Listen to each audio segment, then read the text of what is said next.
when we go through some of the trainings that you have to do social media, and that you're gonna fight it, and you're gonna be scared. And I've done a few little things, um, and I'm just starting to really increase it up, to be honest with you. And I've screwed up a few things, but it's normal. But I mean that's how you do it, you know. Yeah, I find it's best to launch it and leave it, yeah, so that like you don't like get obsessive about it. Like you have to go back and look at it over and over again. Be like, is it good enough? Is it good enough? Is it good enough? Is it good enough? yeah. Because it's never going to be good enough. No, I mean, there's always one more thing you could do. I totally agree with that. yeah, and But when you screw up, I mean, you're being authentic, right? I mean, you fumble a word, and you're just being authentic, and I think people appreciate that.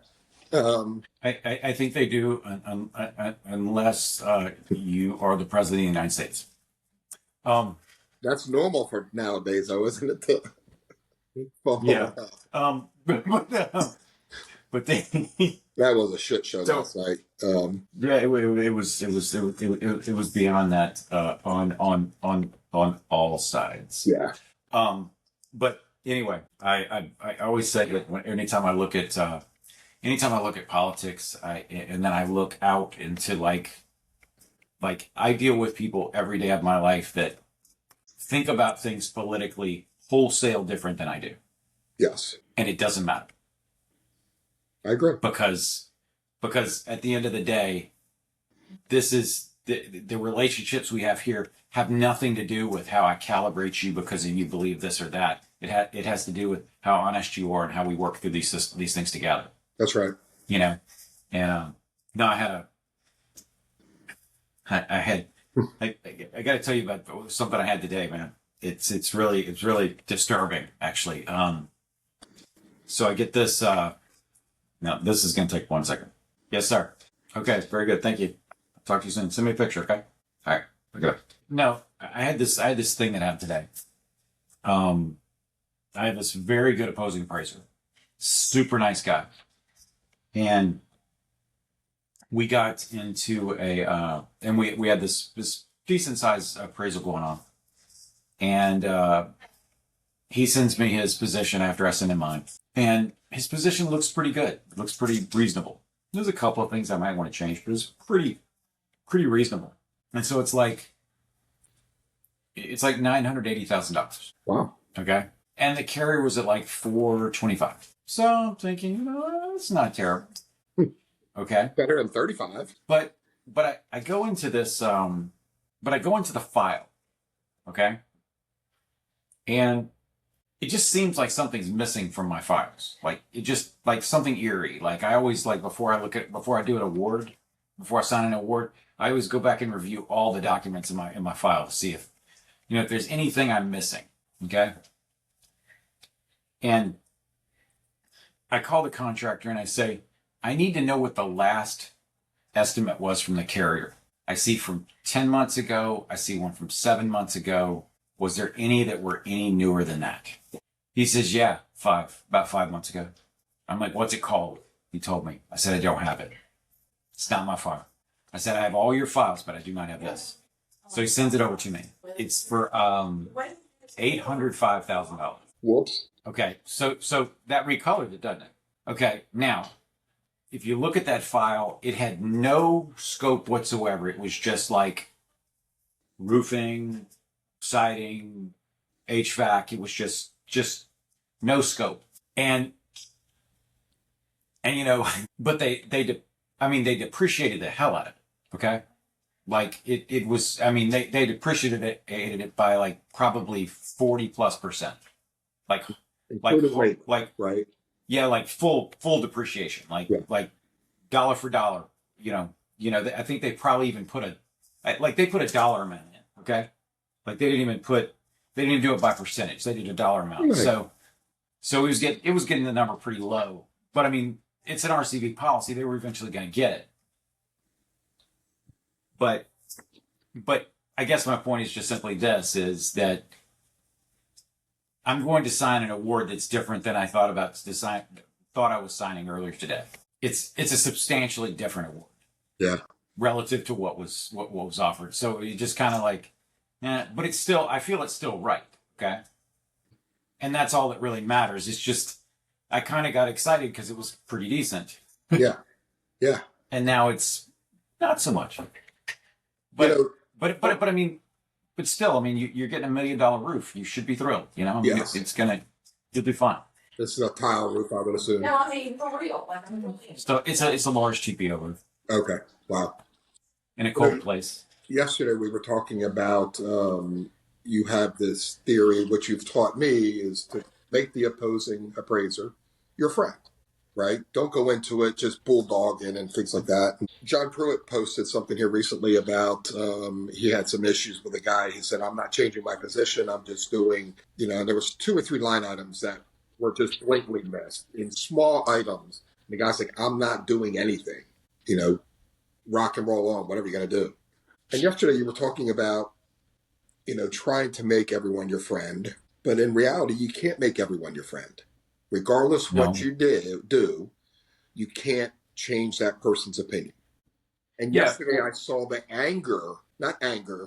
just disbelief that this guy, you just couldn't convert him over, right? That was the same disbelief and just disgust that I saw when you spoke about Steve Badger, right? So, and I'm thinking to myself, why is he letting you can't please everyone, right? Mm-hmm. You don't deviate. You try to do it the way your program is set up and the way you believe it should be done, but you can't please everyone. That's true. So don't let some of these people get underneath your skin. But you also do not serve the situation at all when you lose your cool.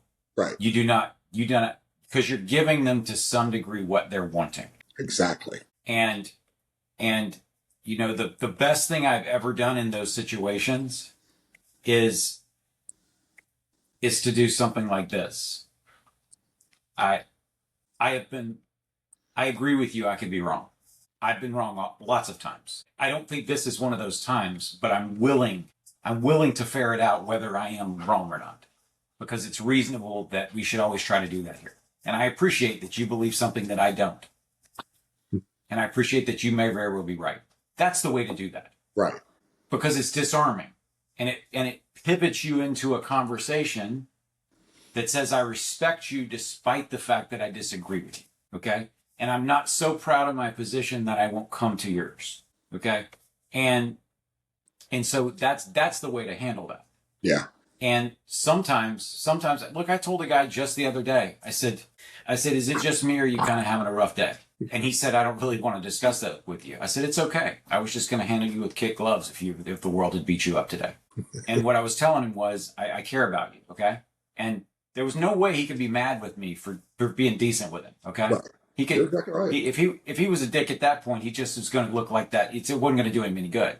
That's right. But I will tell you the points where I have an issue, where I actually do have an issue, where I what I call give a resentment instead of keep one. It's better to give a resentment than to keep one, is what I say. So, right. Like I have one today, and it's not a big one. Okay. I mean, this is super easy. The contractor goes 10 hours after the fire. The contractor goes and starts to mitigate the fire. Okay. It was a fire up in an attic. It burned down a little bit in the kitchen. It was just a smoky mess. Okay. The fire department put about 2,000 gallons of water on the building. And that's fine. But no, they had like, they had come in and they had hired somebody to test the soot. They had hired somebody to give them power, an electrician. They had hired somebody to haul the debris. They had like 7 different bid items that they had actually paid, proved that they paid it. Okay, and they did their work, and they made a calculation problem. Their estimate was $45,000. They made a calculation problem on their estimate, and it was actually $36,000. Okay, and I told them going into it, I said this is not the scope I would have ever done. I said, you came in and cleaned a bunch of drywall, I would have taken it out. I said, because you can't run this much soot into a building and not make it and not get inside the drywall. But so anyway, the next thing that happens is the carrier sends in a repair, like a right to repair company. They come in and they do $13,000 worth of cleaning along with their reconstruction. The carrier says the cleaning was done by their guy and chooses to pay the contractor nothing. Wow. Okay, well, here's the thing. That company could not have done the work because he did the work. The other company did the work. That's a fact. They have proof of it. They had clearance tests. They had sign off from the insured. I mean, they did their job by the book. It was good. Okay. So they go to appraisal, and my opposing appraiser comes up with 13 grand, which is the exact amount of money that they put into the other estimate, right? And I mean, they had spent 10 grand worth of other expenses on this job, okay? Like besides their own labor, okay? So it comes back today for about $23,000. I don't care how you round that out. Somebody split the baby. Yep. That's what happened. Yep. They split the baby, and in this case, splitting the baby is going to badly hurt the insured. In other cases, when you split the baby, it's going to hurt. It hurts the carrier. It's not a reasonable way to do it, no matter how you do it, because somebody's always going to lose big without logic. Okay. And so, I'm going to end up having to contact my client and say, look, I didn't do we got you double what you had before, but it's still a crap job. And then I've got to bill them for my time. And, and I feel terrible about it. Sure. I feel, but, and that's one of the things that's part of the drama, the trauma of our game. I mean, yes. You're a public adjuster. You go out there, you pick up a claim and you're a claims professional. So when you take the claim, you go and assess it and say, is this a legitimate claim? You run through policy and damage and you say, does this make sense? And so you've quantified it a lot of different ways because you're a PA and that's what you have to do. Right. So you're standing on real firm foundation. So I understand when a lot of PAs get super frustrated when they've gone through that practice. And then those other claims professionals that come in or that they have to talk to on the phone or whatever don't do the same quantification. And that's where it just rubs me raw because I feel, that can make you real, what would you call it? Jaded? Is that a good word? Jaded, right? I mean, I think it's, it's kind of like that cop that's been, that he's been a cop for 10 years and he won't tell anybody out loud, but he really thinks he's gotten so jaded that he thinks everybody's a criminal. They just hadn't been caught yet. Exactly. It's that kind of feeling. Yeah. Like you just don't talk about it, but you're like, oh my God, what am I getting into now? And, and like, what's the hardest claim you find to adjust? A fire claim. Why? Just for all the different, fire smoke claims, we'll call it, because, like most of them are kitchen fires and they're small fires, but the soot is, where the damage comes from. Mm-hmm. And convincing or proving to the carrier adjuster that this needs to be replaced because of obvious soot damage, however I note that, is, right. And they have a preset thought process that I'm a PA and I'm trying to increase the claim up to increase my fee up. Right. And that's just not the case. I have had several files where I opened up the walls and doing some test squares for finding soot behind the walls. And there was a vapor barrier there and there was some microbial growth, had unrelated to the covered peril. I excluded that on my estimate and made a footnote that this was pre-existing condition and it wasn't, we're talking, 25 square foot of insulation. It was minor. But I wanted to set the tone with them that this is, when I tell you or show you or document that there's soot under the stairwell, I'm not bullshitting you. Excuse my French. Right. But, and they just don't want to listen. They don't care. Yeah. They have a preset concept of coming in that it's a PA and we're trying to increase the claim up. And I get that, but wouldn't I would say that on the whole, on the absolute whole, okay, without a doubt, I would say that people do not understand the non-combusted particles. They do not understand the caustic nature of soot. They have no idea of the science behind that. And I mean, as proof positive of that, you know, the state fire marshal came to my house 30 minutes after they put the fire out and walked in my house with no PPE. The fire inspector walked in my house from the carrier, the cause and origin guy, walked in my house with no PPE. The second cause and origin guy that came in my house walked in my house with no PPE. The Paul Davis guy that came in my house with no PPE. You know, the only person that brought PPE was the adjuster. The adjuster had it? Yeah. Now, wow. you'd also know that this adjuster is somebody I do umpire work for all the time, because this guy writes one tight scope. Like, he understands what he does. He's got a little age on him. He's old school. He gets, I mean, he writes an estimate. You know, I mean, he will not tell you, like, if he's not going to approve something, he'll tell you why. Nice. With specificity. And so, I mean, this guy's really special in the game. I mean, like, I like send this guy when I'm a little too busy on appraisals. I sometimes send him out on an appraisal, because I mean, he's just that good. Yeah. And you know, but he did. But I mean, he's also in really good shape, and he probably knows, like, hey, I don't want to breathe that. That'll hurt me.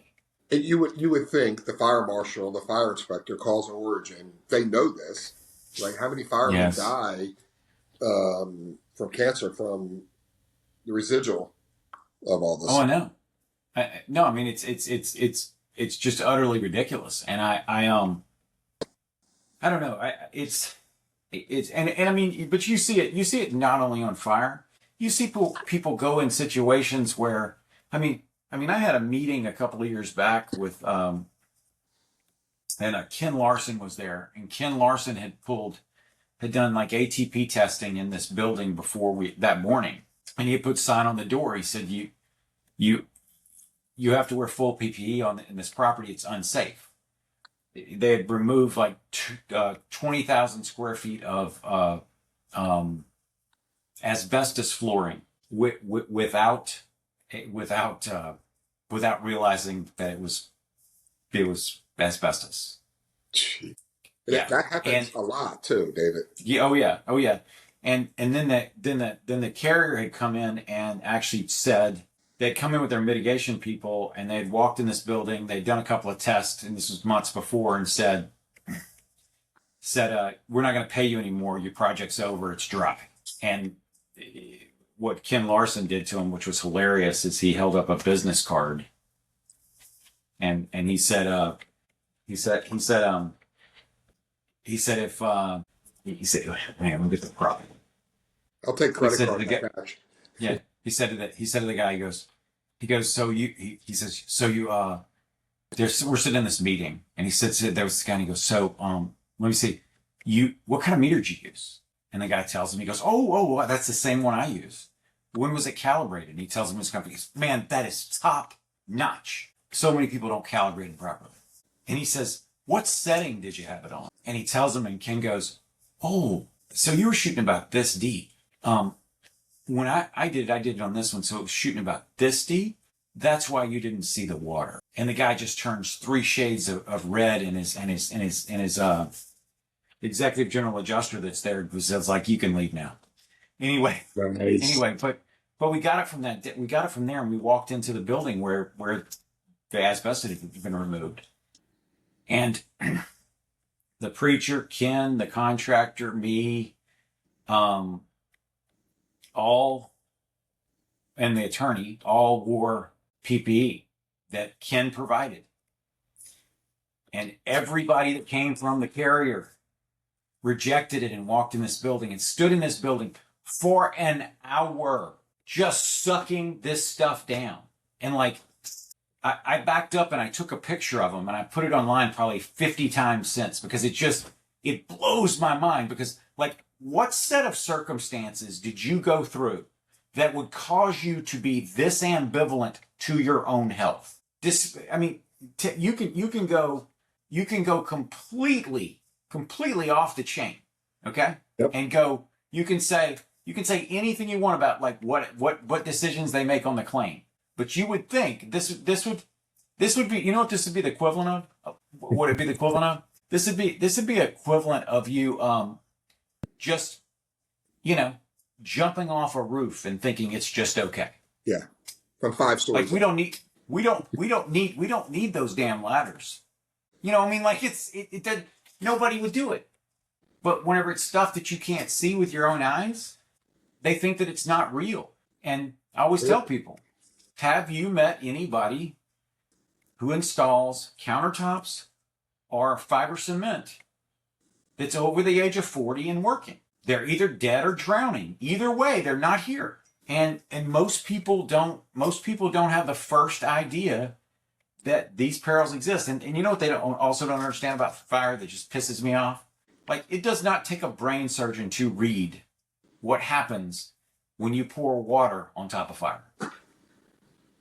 It starts a chemistry that takes what was already damaging and makes it 9 times more toxic. And I don't know. I had a PA years ago who did something on a fire that I'd never seen anybody do in my life. He contacted a professor it was out in Texas, and he pulled somebody from Baylor. I don't know who it was, but this guy was like some kind of scientist, and he had done a lot of things with fire. He had published on fire and things like this.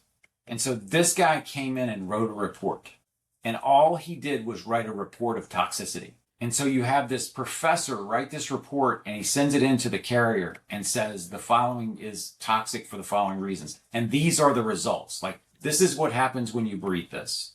This is the physical. This is what happens to you physically. This is what the long-term prognosis is. These is what the diseases that are caused from this. And I'll never forget, as long as I live, I was on the phone with him when he called the carrier, and he said to this guy at the carrier, he said, "So did you get the report Professor such and such made?" And the guy goes, "Yes, I did."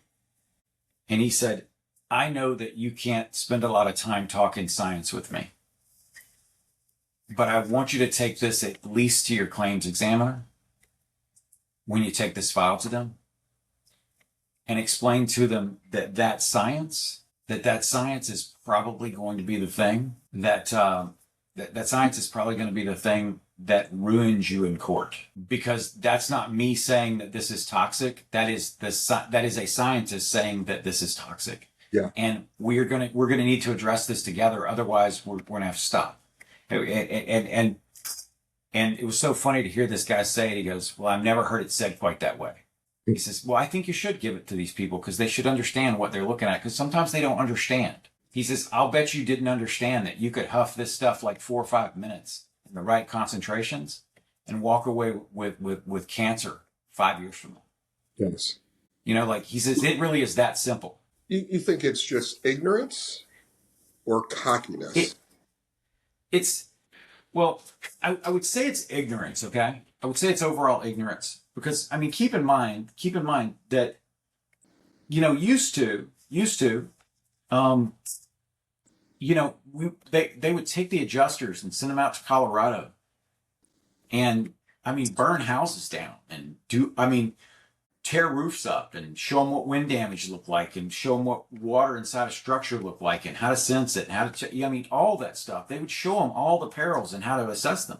And they taught them in live action stuff. It was like the best training on earth. I mean, it was a big deal. Okay. Yeah. It was a big deal, but they don't really do that anymore. No. And so if you really, if you think about it, I mean, yes, we know more about science today than we knew 20 years ago. Okay. We know about some of these things. I mean, we used to suck up mold 20 years ago that we didn't know we were sucking up when we were sucking up mold. There were things we didn't know. We've gotten better scientifically but there's no reason why this process couldn't have come along. Because toxicity is toxicity, and we should have a baseline in our world that in an insurance claim, we don't leave toxicity for the insured to consume and have physical harm from. I would think we could agree to that one thing. Yes. But I'd tell you this: if you never teach somebody how to do something, if you never teach them about it, if you never support them learning about it, if you have that so pervasive in your organization that when somebody does bring it up, they think they're being aberrant. I would say that I actually think that there's one thing in our industry that's actually the most pervasive thing in our industry that we don't really ever call by its face. Okay. And it is simply this: we have never had a situation where someone could, in a full-throated way, say that water isn't wet and it'd be okay. Okay? That we've never had anything like that, have we? Right. But where's the responsibility, David? Is it the responsibility on the adjuster, independent or PA? Even though they don't teach them like they used to, but the responsibility is on that individual to know their craft, know their trade, know their craft, to learn about it. There is. Nobody taught you in your public adjusting world. They taught you about laws, but they didn't teach you about fire. They didn't teach you about mold. They didn't teach you about toxicity of water passing through building materials. You had to learn all that. Right. And we have a situation now, and I always think this is like a little funny, but if you can't go anywhere and learn anything, Google it, YouTube it, you can find it. I had, and I have this, and I got to tell you, I have this a lot more than I used to have it. But I have insurance adjusters all the time call me up and ask me questions about things that are really scientific. And I often refer them to somebody else and say, hey, could you answer such and such a question? Because it's more up your line. But they're actually looking for a way to justify what they're doing because they feel an obligation to adjust it appropriately and to handle it appropriately. And I think that I'm seeing more of that, not less of that. I feel like there is a bit of a renaissance within the independent adjusting world. I happen to know I think I know why. We've recently in laws started taking aim at insurance adjusters. We've taken insurance adjusters and we've made them glorified estimators, and we've taken the adjusting of a claim to the desk adjuster. Okay. That's number one. Number two, and I think more important, is that a lot of states have been putting out a bunch of laws that allow you to do a claim without an insurance adjuster. You can send Seek Now to go out and do a crappy Uber driver-like assessment of your property on an app. Sure. I'm sure that they have other people than Uber drivers, but I'm saying that they don't. It's not a bunch of adjusters going out and doing this. No. Okay, that's not what it is. No. Okay, it's not people who understand claims or policy or anything else. Okay, so and then you have a situation where they can just tell Miss Smith to take pictures or go on FaceTime or do any number of things to collect the data. Yeah. And used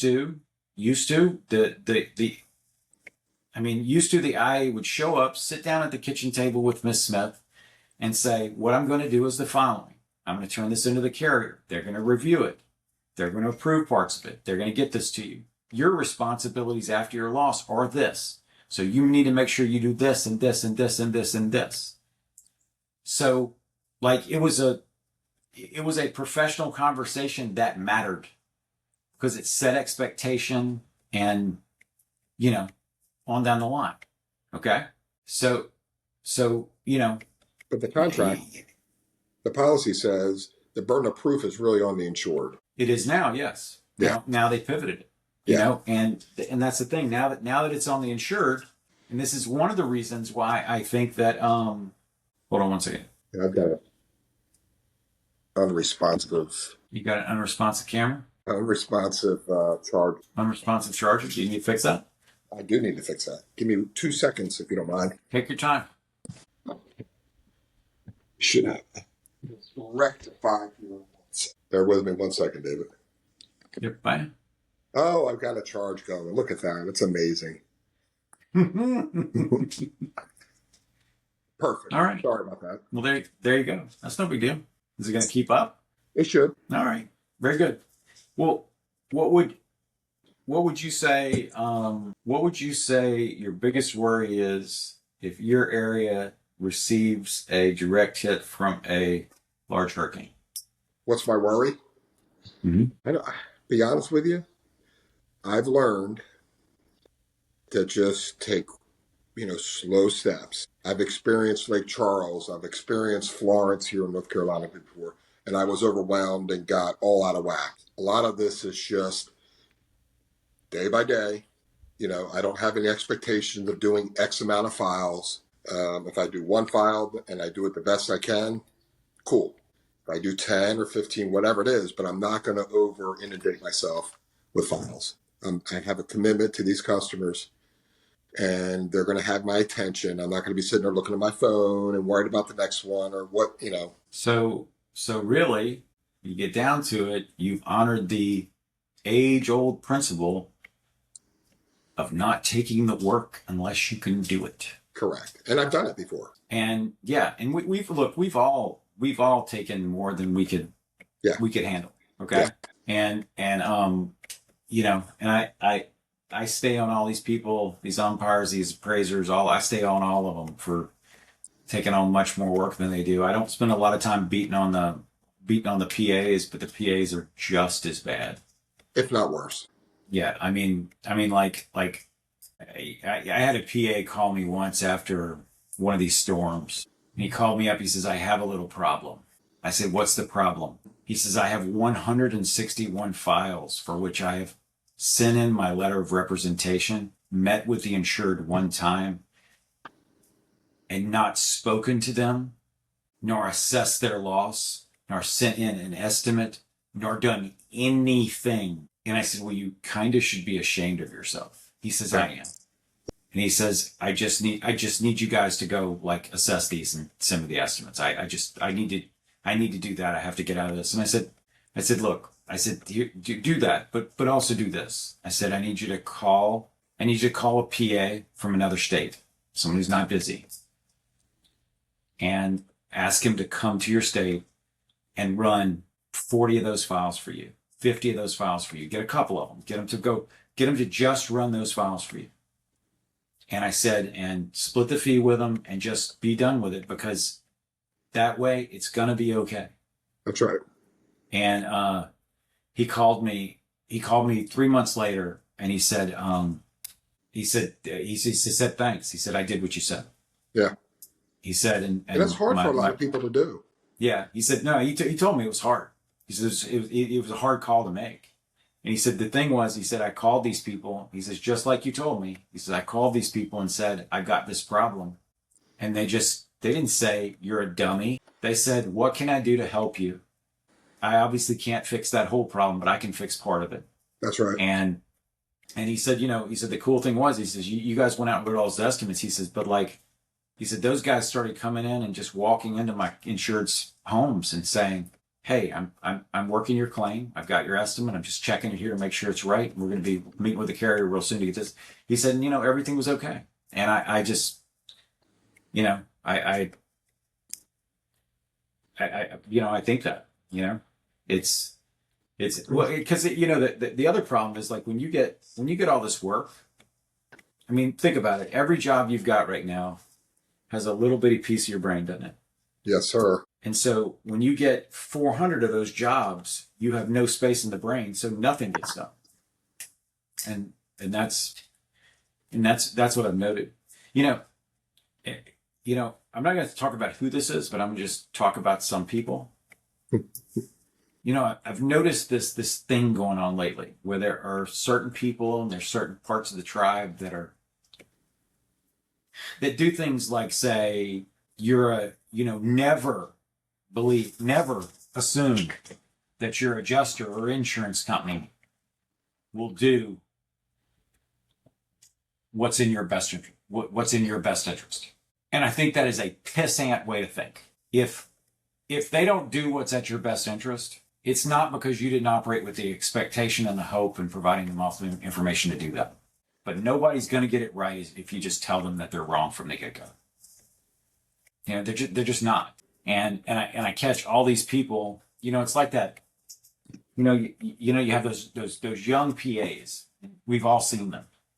It's like, I'm gonna give it to the insurance company. I'm gonna get them every time. They're never gonna come over. Like they're all like, I'm It's every badass. I'm PA that's starting out. They have that. Yeah. And I'm guilty. And I had it when I first started. Yeah, and it's like, no, you're going to do your best to make it work out. It's not always going to work out exactly like you want it to, but it's going to work out. You just have to keep working it. And I had a PA tell me the other day. He said he picked up 10 claims and he closed 10 claims in 3 weeks. Picked them up and closed them in 3 weeks. And he said, I feel like such a prick. I said, why? And he said, because I think that these people are just here to screw me. He says, somebody told these guys to just come out and get this done. He said, like they just came and got it done. He says, I'm talking about they brought the first offer and we took it, that kind of thing. He said, and it was just interesting. He says, because it was it was so different than other things.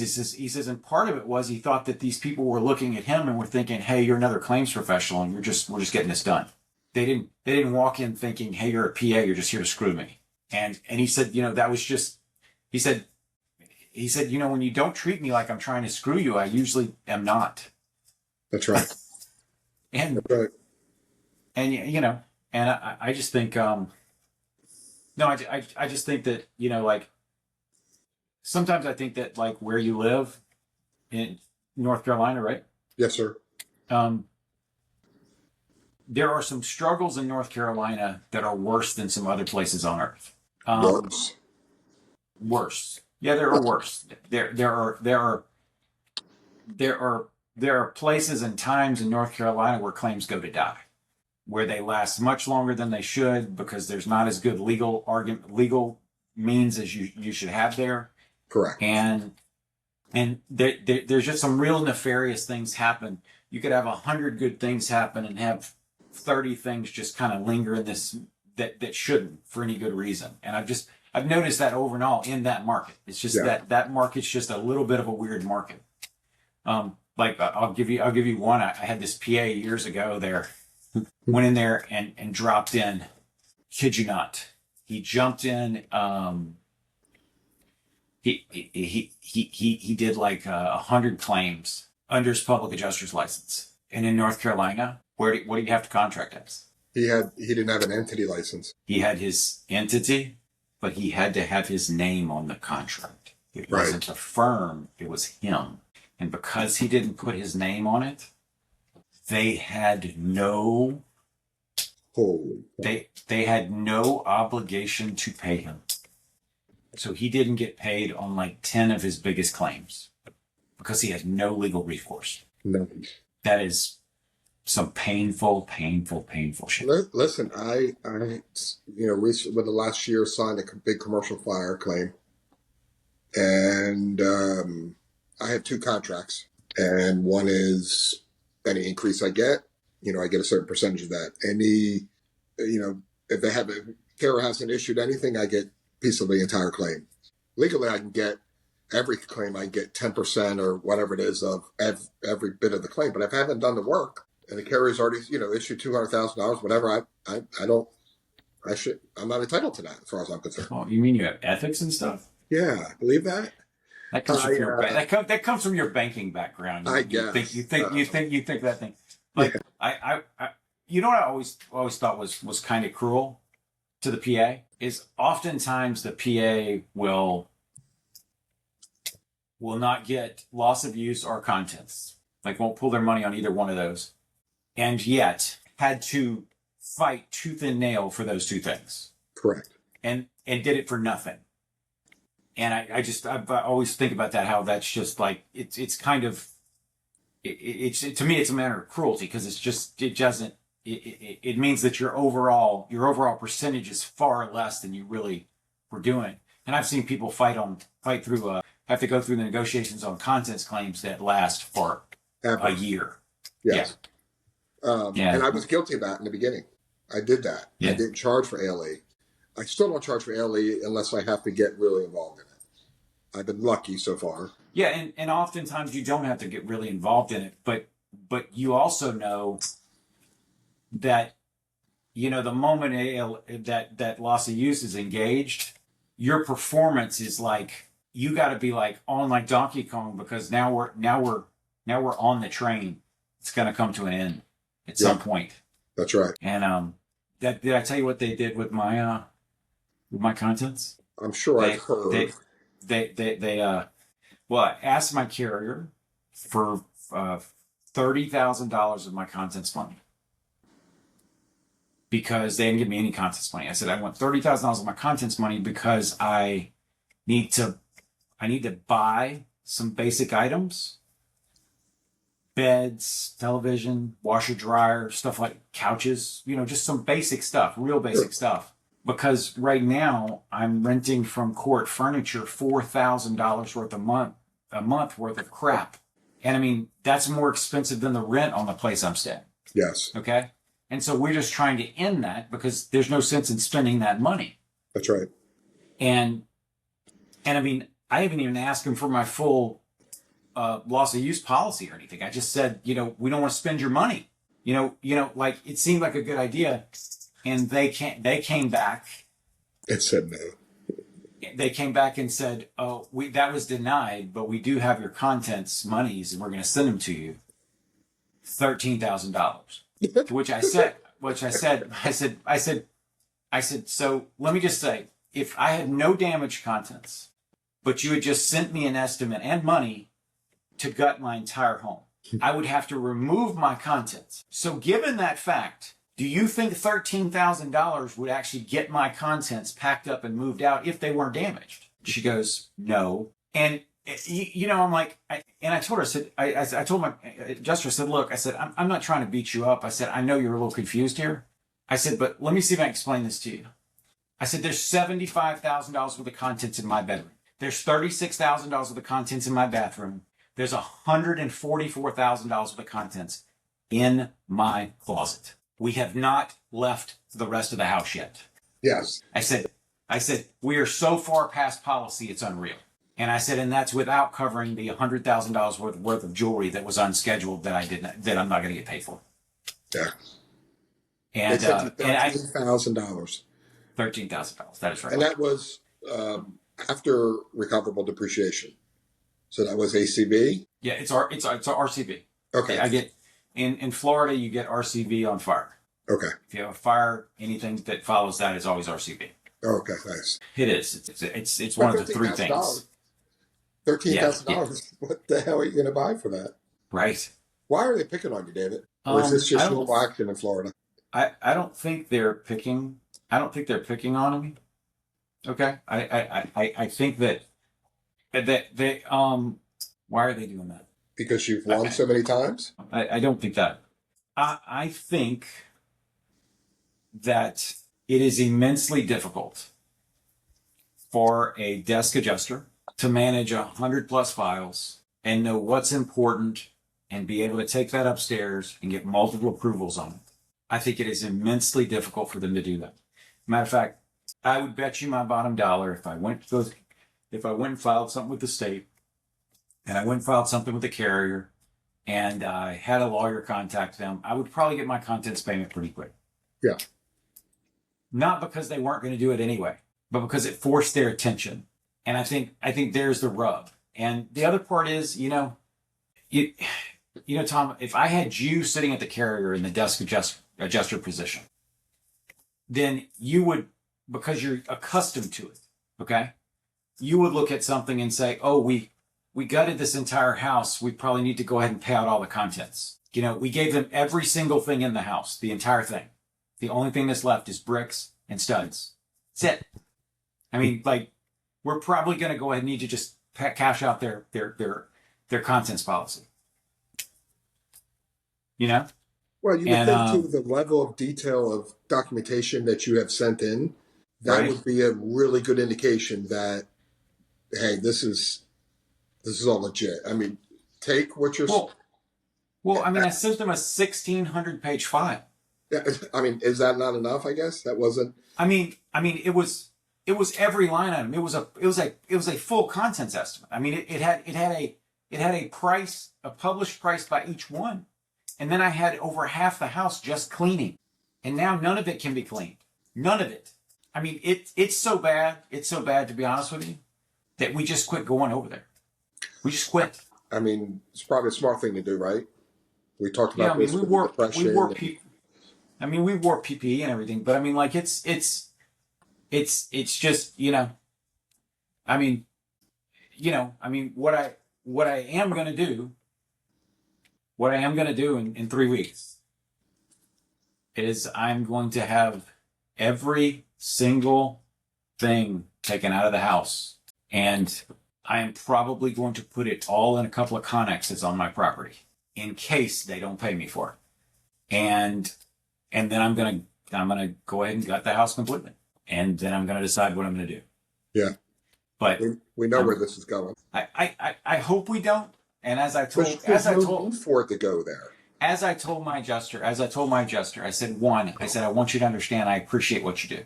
I said, I think what they do to you is a manner of cruelty, because you have to negotiate what's important, and then you have to go advocate for it. You're an evangelist at the end of the day.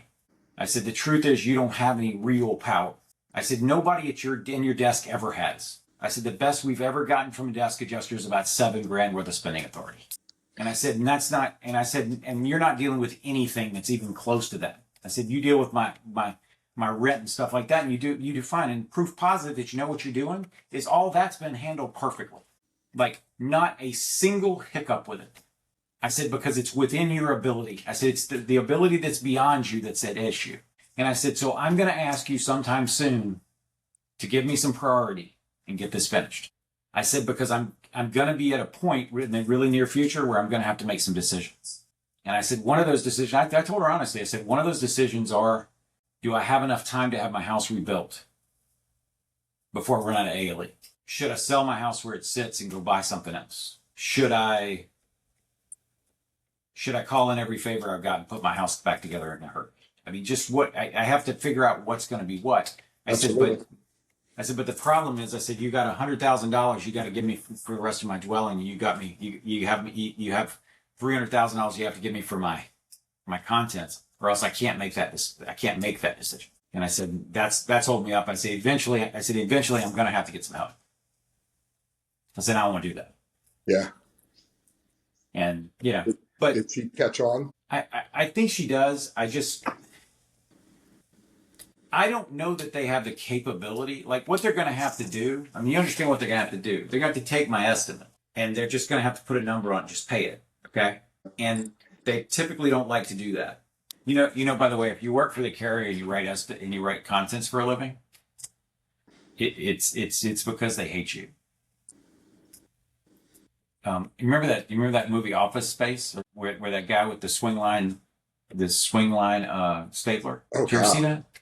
It's been a long time. Yeah, but the guy with the swing line stapler, the red swing line stapler that they brought back to life after this guy used it.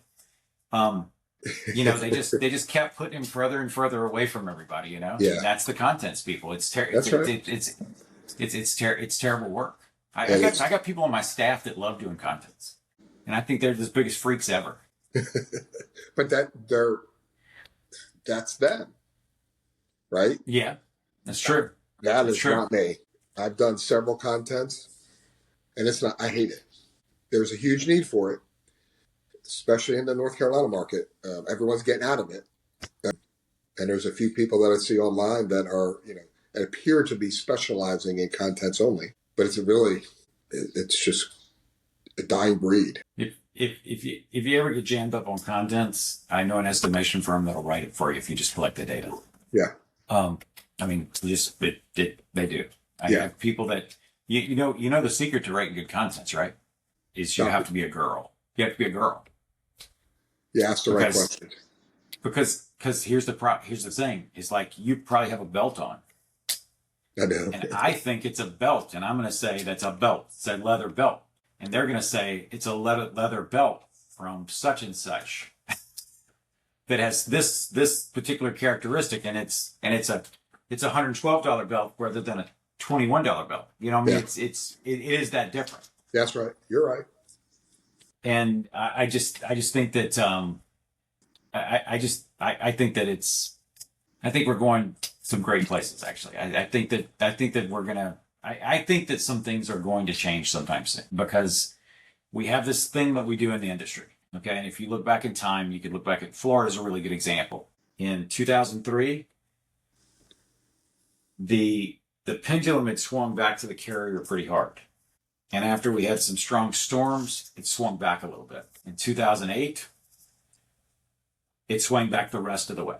So we're back that other direction, and once we get our teeth cleaned one more time, Yep. it's probably going to swing back again.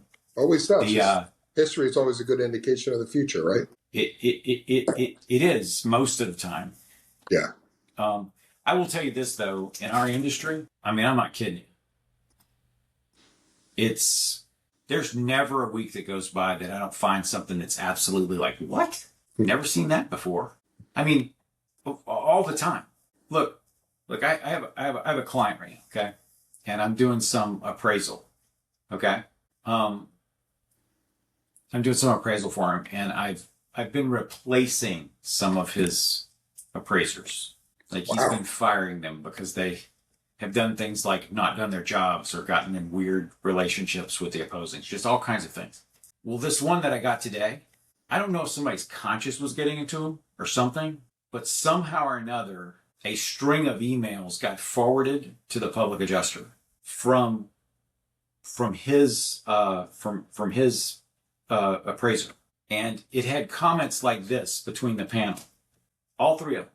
Yeah, let's just put that on the award. I know that's not what anybody wants, but let's just put it on the award, and let's just sit on this for a few weeks so we can actually bill on this a little good bit more. Nice. Do you care if I don't make a position? I think whatever you come up with will be fine. Stuff like this. Then another statement. Hey, if I let you cut me on this pretty good, will you take care of me on the next one? Like, I mean, these kind of like conversations between all three of them.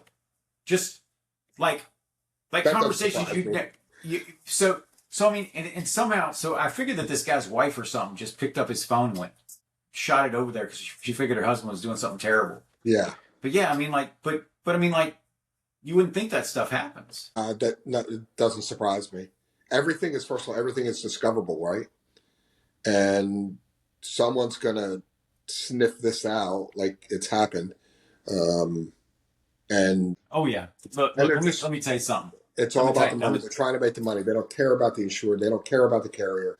They're just trying to make their money, and that's it. It's not Yeah. the way it should be. Well, I think that we are in a situation today where the most perilous thing you can do as a homeowner is have an insurance claim and not have help, because I've watched over 60 different trials here recently, and there's one thing that I've noticed about all these trials is they are consistently going after the insured for failure to perform on the duties after loss. They are getting them essentially on a technicality and absolving themselves of the need to do anything on the claim because of this technicality, and it is disgusting. And I just think that the insureds have to have another level of help. I really do. And I also think that Harrison Jones needs to retire. Yeah, I had a conversation with someone If today. Harrison happens to see this, we are picking on you, Harrison, because you are prolific, and you seem to get all the business. So Yeah. we'd like you to share more. Yeah, please. Nice. I like that. But anyway, so you got how much you got on your plate right now? Um, I've got 3, 4, 5, 6 fire jobs right now, Dang. and I've been lucky, and Do you know how many of your tribe fights for has fights for fires? Like like I I have don't have a PAs all the time saying, "How do I get fires, man?" yeah, I don't have a whole lot of. I've got some good competition around. Don't get me wrong, but being present and communicating and hanging in there and not badgering them, it's worked well for me. Now, Well, I think partly your mitigation background actually helps you with that, though. it certainly does. Um, and I think you feel different when you're talking to people about that. I mean, I know what the hell I'm talking about. Yeah. And there's no bullshit with me, right? It is what it is. This is the process. This is how it's going to be. And of course, I'm sympathetic. David, I've had a call on a guy that had a house fire. He caused it, cooking some brats on his back deck. His favorite person was his dog. Him and his wife just loved this dog and everything. The dog perished in the fire. Ah. And he asked me to come back the next day and talk with him. And I hear a generator running in the driveway. So I walk up and he said, I said, "What are you doing, Carl?" And he said, "I'm cleaning and blow drying my dog." And he starts crying. It was like, wow. And he was more upset. He obviously was devastated by the loss of his dog, but he was more upset that his wife was going to hate him because he caused the fire that killed their dog. And all I could do at that point was put my hand on his shoulder and, just let him say his piece, get it out. So the compassion, the empathy, the listening really has been helpful.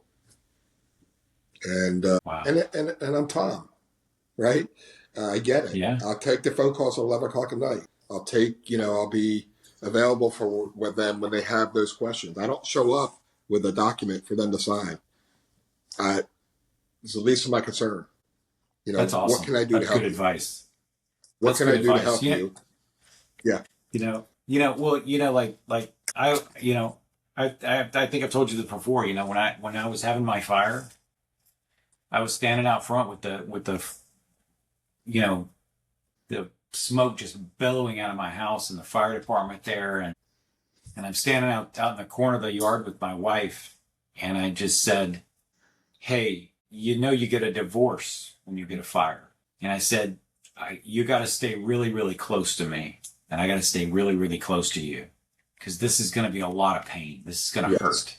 And I think just the ability to look at your insureds and just very honestly say, this is going to cause you some serious issues. I have these PAs in Chicago that I talked to a while back that had hired a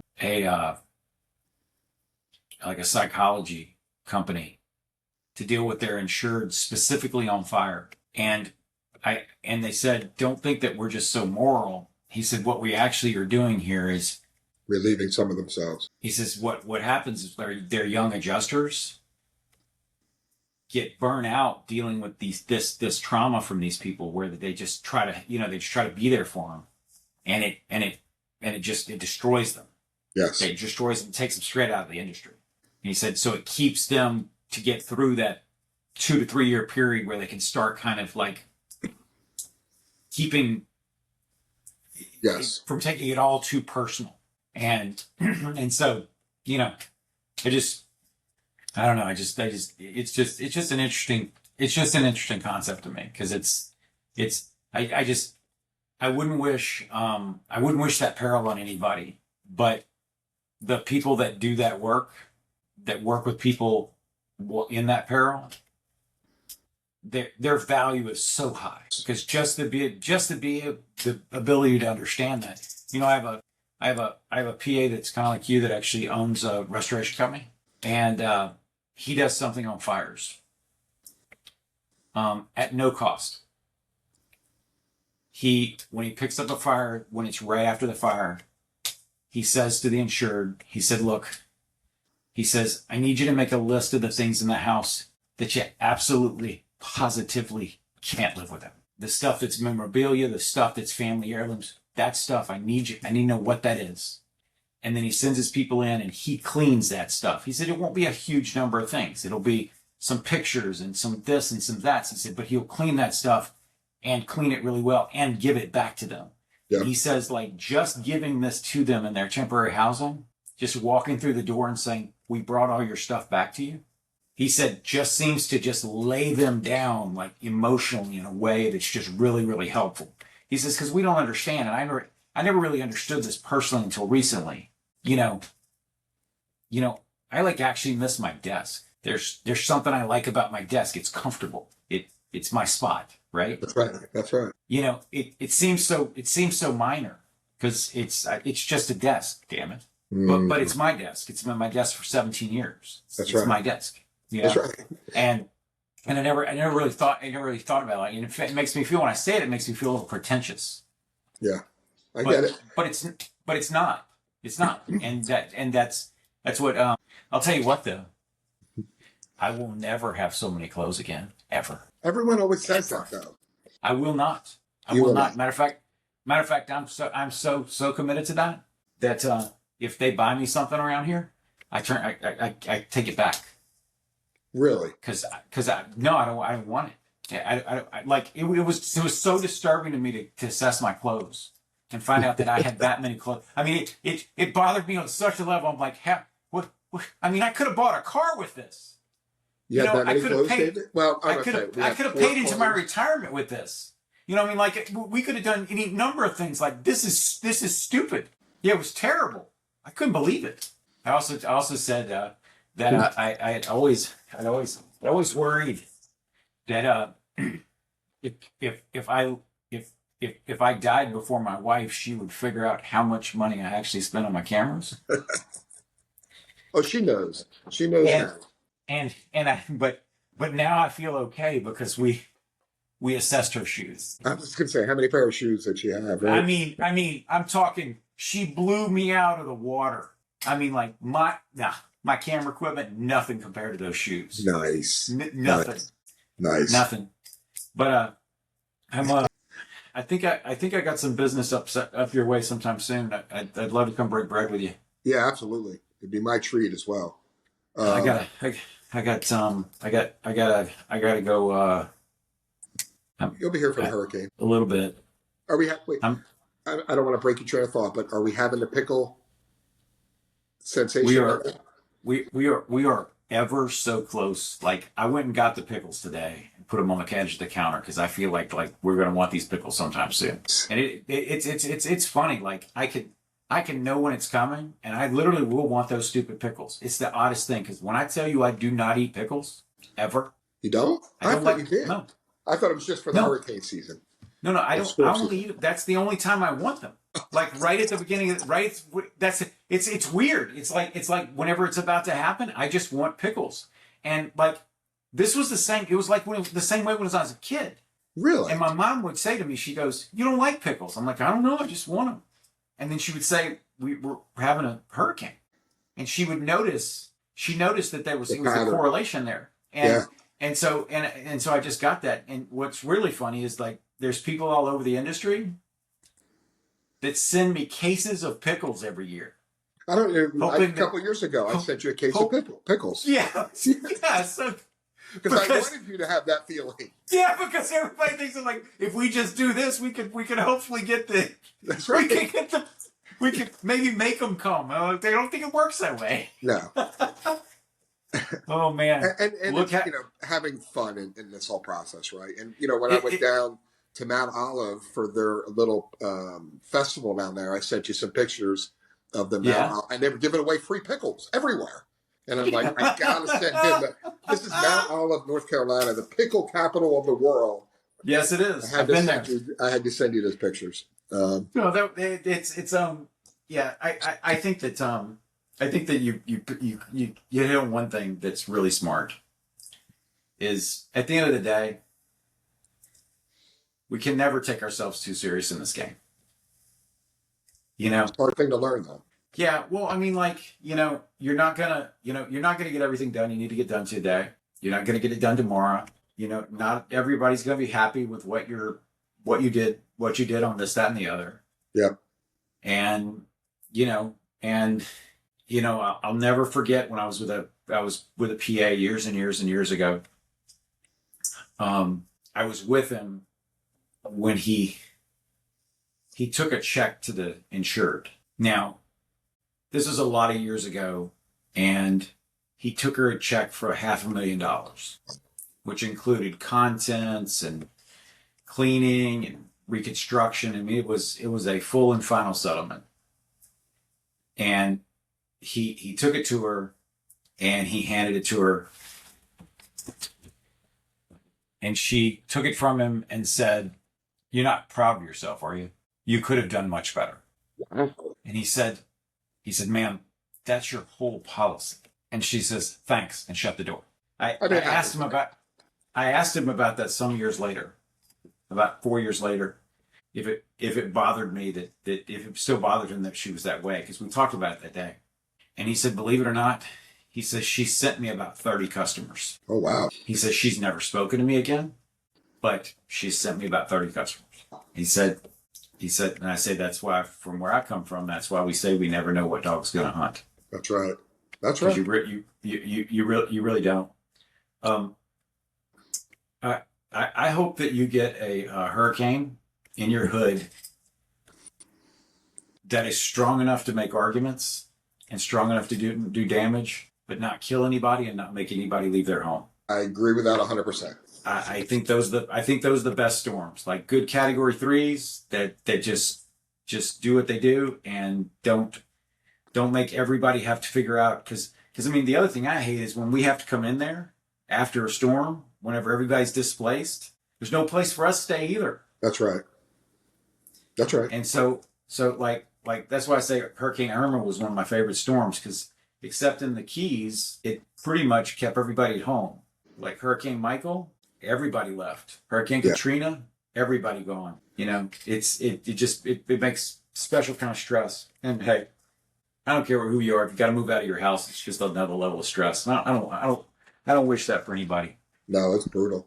I've never had to do it, but I've lived through it with several customers. Yeah. The one. I'll tell you what. My fire. The only thing I would say about it.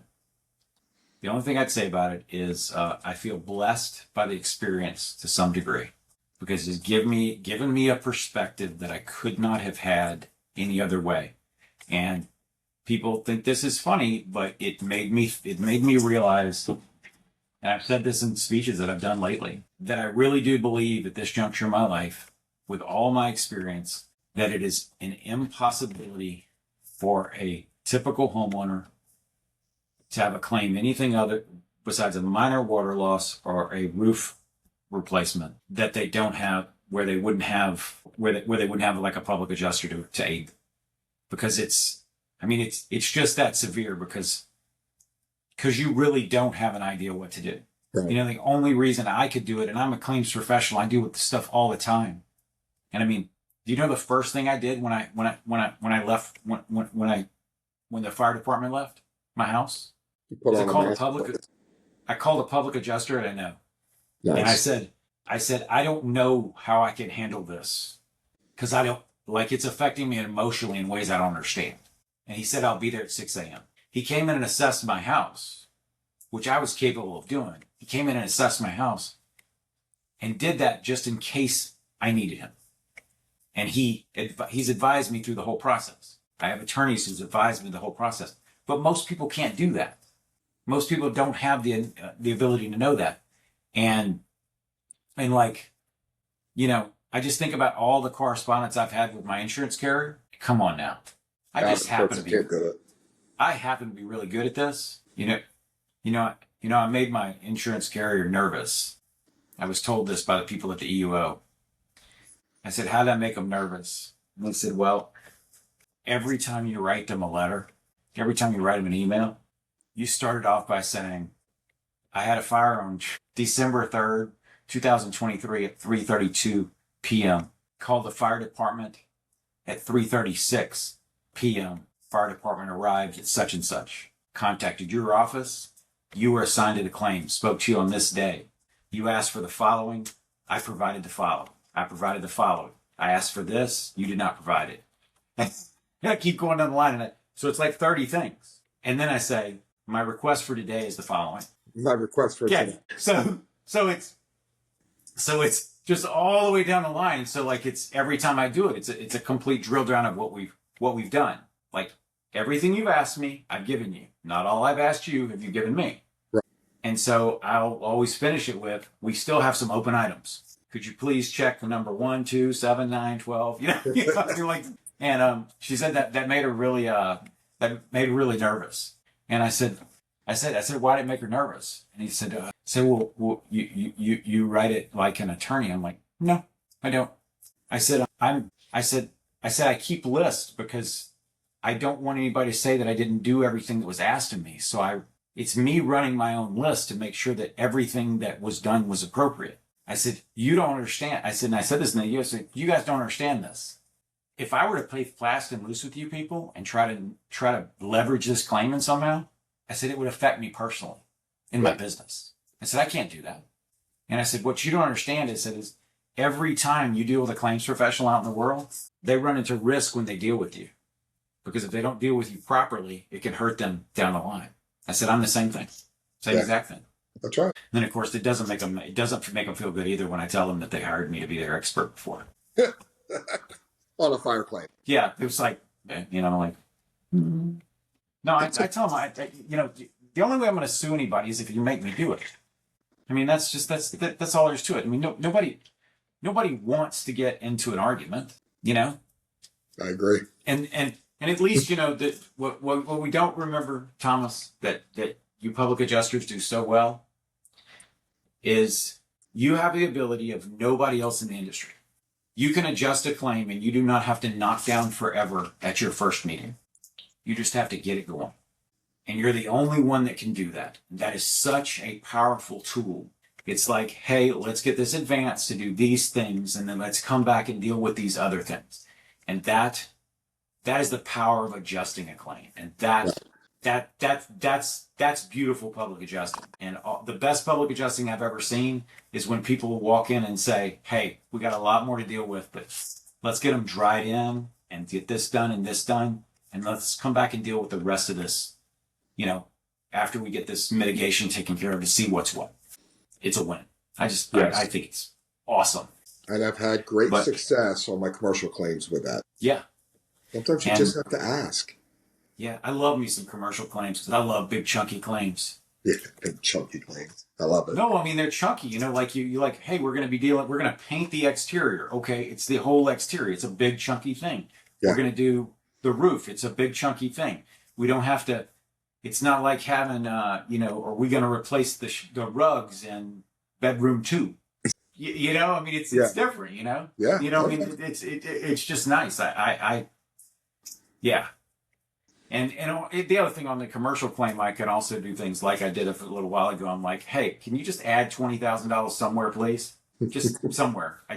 My math will work better if you're here because you didn't give me the supervision, so I need a little extra supervision. And you could do that on commercial claim. You could never do that on residential claim. Although I did write for a flux capacitor once. A what now? A flux capacitor. You wrote, and they bought it. Okay, this is what happened. It was in New Jersey. A client of mine called up and said, I am having the hardest time with this claim. I'm like, what's the problem? He says, I cannot get them to give me $6,000 for this additional plumbing we have. I'm like, he's like, how do I get it? I said, you asked for electrical. He goes, why? I said, because they don't fight you on electrical. They fight you on plumbing. Yes. It's just, I don't know what. It's just, I don't get it. I said, I think they understand plumbing, but don't understand electric. He goes, so you can put something in there that'll make the budget work? I'm like, yeah. So I put in a flux capacitor and I put an F9 note that says to aid in attaining 1.6 gigawatts of electricity for time travel. I put it right there in the note. And he sent it in. About 6 weeks later, he called me back and he goes, what's a flux capacitor? And I said, it's what you use for time travel. And he goes, they paid it. they paid for the flux capacitor. I said, it's an electrical component. You told them. I said, and we were honest about it. You were time traveling. And he's like, I cannot believe you did this. Yeah, but it was my one claim to fame. It's the only time I've ever willingly done something like that. It was just, I don't know why. I felt like it felt like a very New Jersey thing.